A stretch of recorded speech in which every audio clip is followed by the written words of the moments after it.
So I'm gonna do a little short video real fast. We've gotten quite a bit of rain if you checked my Instagram lately.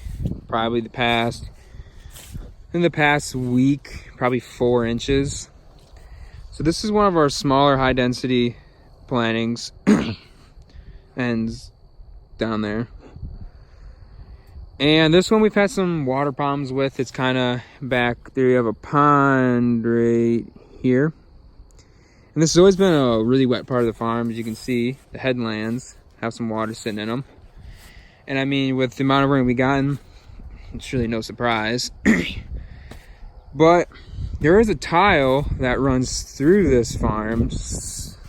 But problem is, it's probably over 100 years old, so there's no maps for it, so we can't really tell where it's at.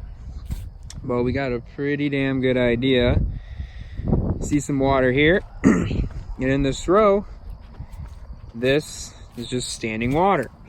And you can see I had to work all this up this summer before we got here to harvest, because we had a really wet spring, as a lot of you already know, and it made some huge ruts. Now you look down here and I pan over these apples. These trees are not as healthy or as fully grown as any of those, because the roots are being basically suffocated because they're not getting the oxygen they need because of the water. So really, there's really nothing we can do. There's no tile machine that can fit down something this tight. These are 14-foot row spacings.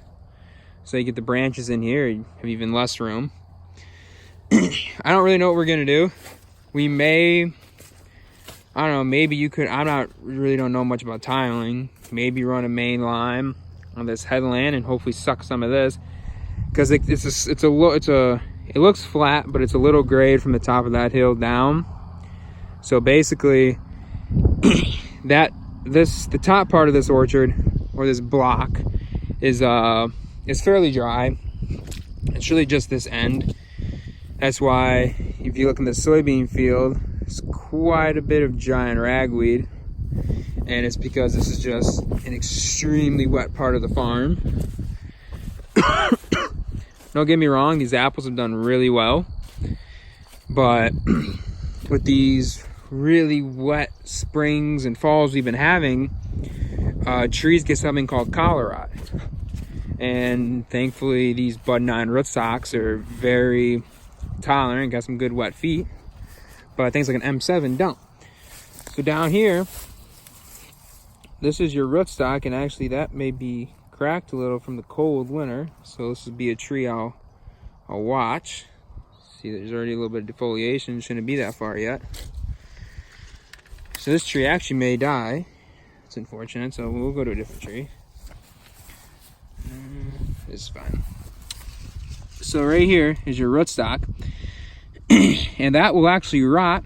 The tree will fall over, and actually this tree may actually have it, but down there that rootstock's cracked open, probably from that polar vortex. That's the only one I've seen so far though, and it may handle it, but for the most part, looks like it may die.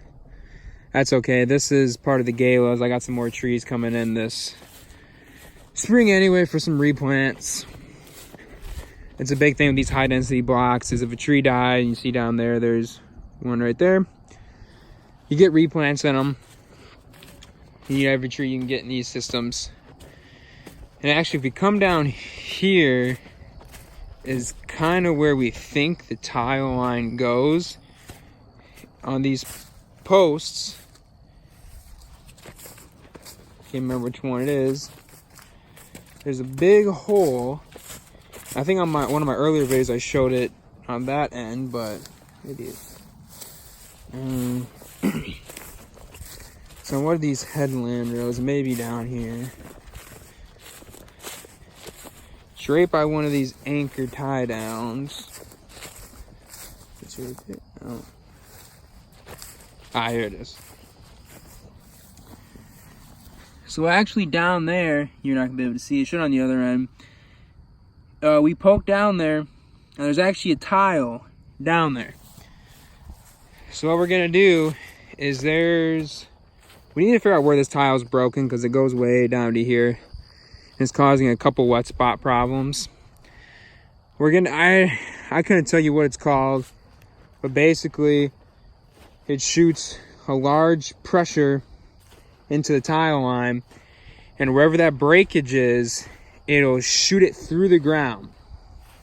And that's where you can see, oh, that's where the tiles broke at. Hopefully it won't be in the middle of the orchard somewhere, because then, well, obviously we can't get to it. But that's just gonna be something, again, that we have to find out. Real quick, I'll touch on these apples. These are a red cameo. This is gonna be our last apple we'll pick. Usually comes in first week in November. This isn't an apple that many people know about. It's an awesome tasting apple. You know, it gets a real nice red color to it. I also like it when it has a thick skin, so when the pickers pick, there's not a lot of bruising that occurs on it, which is nice, helps higher pack outs. It's not a real difficult apple to grow. There's no fire blight problems. Obviously you can see there's no scab problems, and they bushel up. You know, you can see these trees are extremely heavy. These are this is a 6x14 planting on bud 9. So this isn't really high density. It's high density, but it's more of a medium density. But it does extremely well, just as other high density systems do. So this is an apple that I always get pretty excited to pick in the fall. But yeah, that'll probably do it for this video. I just, you know, with all the rain we've gotten, figured I'd show you guys a little bit of the water problem situation. And I don't know if you guys have ever had this problem in apples, or even if you're grain and you know more about tiling than I do, if you got any ideas of maybe something else it could be, throw it down in the comment section below. Let me know. It would definitely help me out. So if you guys like the video, you know, like, subscribe, follow me on Instagram at KFarms.